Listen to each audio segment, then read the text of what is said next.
it's with an organisation called Collaborate Digital, and they do talks in schools, and then they'll do workshops, and then they'll record a podcast about online safety. Amazing.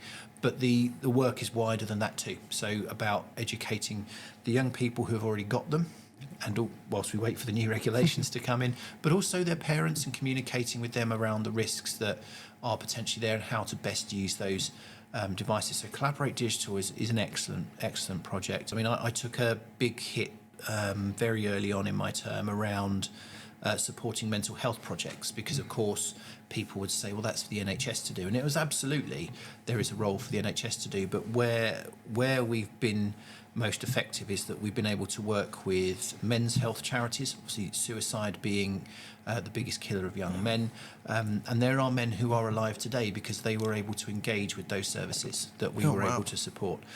There are people who engaged with some brilliant services like Talk It Out down in Deal, who offered that out of hours, more personal support. And over the time, the NHS has stepped up and stepped in, so we now have more safe havens in the county, alternative places of safety for people to go. The NHS has introduced 111 option 2 now for mental health.